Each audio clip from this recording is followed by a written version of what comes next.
Vous nous parlez ce matin des Européens, de ces industriels européens qui se retrouvent aujourd'hui à Anvers. Parmi eux, plusieurs chefs d'État et de gouvernement, dont le président Macron, le chancelier allemand Merz, pour tenter de trouver des solutions qui visent à relancer une industrie européenne prise en étau entre la Chine et les États-Unis. C'est le troisième sommet du genre depuis 2024, mais c'est la première fois qu'il y a autant de chefs d'État et de gouvernement qui y participent. C'est dire que le moment est important, surtout, il s'annonce assez houleux tant les industriels se disent frustrés du manque de progrès dans les réformes promises. Certains d'entre eux viennent de signer une tribune dans plusieurs journaux européens. Il y a 2 ans, il y avait eu ce rapport très remarqué de Mario Draghi et Enrico Letta qui proposaient des solutions pour sauver l'industrie européenne d'une mort lente. Je cite, les 2 anciens dirigeants italiens seront aux côtés des chefs d'État et de gouvernement jeudi pour une deuxième séquence sur la compétitivité européenne.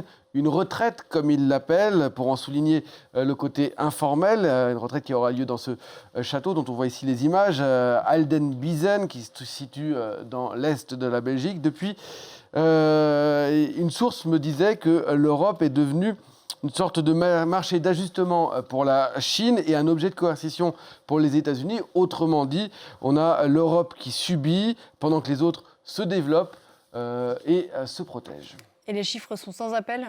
Oui, il y a un rapport du Haut Commissariat au Plan qui a été publié ce lundi, et puis un autre publié ce matin par Deloitte qui montre qu'en 20 ans, la Chine est devenue la première puissance industrielle mondiale. On voit cette courbe très impressionnante. Elle pèse aujourd'hui même plus de 30% de la production manufacturière mondiale. L'Union européenne, elle, est tombée à 15%. La machine chinoise produit bien plus qu'elle ne consomme et surtout, elle produit à des prix imbattables, 30 à 40% moins cher. Ça ne veut pas dire toujours moins bonne qualité, il y a de la bonne qualité aussi, grâce à un cadre social et environnemental qui n'a rien à voir avec l'Europe, grâce à un foncier industriel à bas coût, et puis aussi, il faut le dire, grâce à des crédits bien plus faciles à obtenir qu'en Europe, des subventions aussi. Les États-Unis, eux, se positionnent sur certaines industries à coût d'investissements massifs, de protection, de droits de douane. L'Europe, elle encaisse. Avec des dégâts déjà très concrets ? Oui, il y a le secteur du photovoltaïque qui est devenu un peu emblématique. En une décennie, l'industrie solaire européenne a quasiment disparu. Aujourd'hui, elle est à 98% produite en Chine, faute de protection, faute de réaction collective. Et les économistes du Haut Commissariat au Plan sont formels. Ce scénario, il pourrait se répéter. Hier, on a par exemple eu le patron d'AstraZeneca, qui est un Français, et qui a dit qu'aujourd'hui, il n'avait plus aucune raison d'investir en Europe. Alors, plus de la moitié des industries européennes pourraient disparaître à terme, celles de l'acier, de la chimie, des batteries, des machines à outils. Tous ces secteurs sont aujourd'hui menacés, plus la pharmacie, on vient de le voir.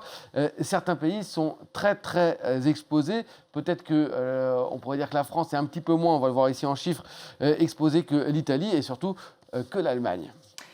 L'Allemagne, c'est impressionnant. Oui, vous avez vu ce chiffre, 70%. En 10 ans, en fait, le poids de l'industrie allemande a perdu 5 points dans le PIB du pays. 240 000 emplois détruits rien qu'entre 2023 et 2024. Son fleuron, l'automobile, est désormais frontalement concurrencé par des véhicules électriques chinois qui sont, pour une voiture de même qualité, on paye 30 000 euros en France, on va payer 20 000 euros pour une voiture chinoise qui n'est, encore une fois, pas forcément de moins bonne qualité. C'est plus qu'une menace abstraite, c'est déjà une réalité industrielle. Alors que peuvent faire les Européens ? Alors justement, il y a cette retraite de jeudi, la retraite comme ils l'appellent eux, qui vise à se donner un moment de réflexion avant de prendre des décisions lors d'un sommet qui, lui, sera officiel dans un mois, le 19 mars. Et chacun y va de ses propositions. Il y a d'abord eu la présidente de la Commission européenne qui, dans une lettre, vient d'évoquer une préférence européenne pour certains marchés. Alors partout, évidemment, on ne va pas se mettre à produire des smartphones ici en Europe, ce serait un petit peu ridicule. Mais les plus stratégiques, l'intelligence artificielle, le quantique, l'espace, les semi-conducteurs, la défense, préférer, si vous voulez, le Made in Europe pour certains marchés publics. Ça pourrait aussi passer par des droits de douane pour certains produits, par exemple l'acier, un produit qui entre sur le marché européen. C'est ce que propose ici en France, encore une fois, le rapport du Haut Commissariat au Plan.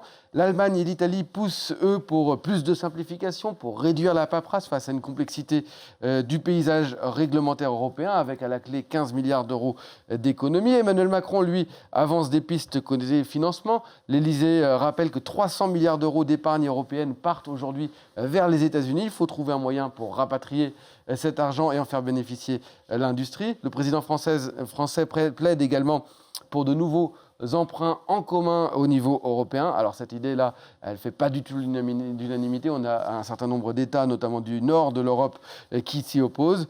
En tout cas, ce qui est sûr, c'est que l'Europe aujourd'hui, elle est à un carrefour. Soit elle continue de subir, soit elle met en place des règles pour se défendre. Et la séquence actuelle, à Anvers d'abord et dans ce château dans l'est de la Belgique demain, est présentée par certains comme un moment de vérité pour trouver les bonnes idées, pour prendre les futures bonnes décisions, pour éviter un décrochage total.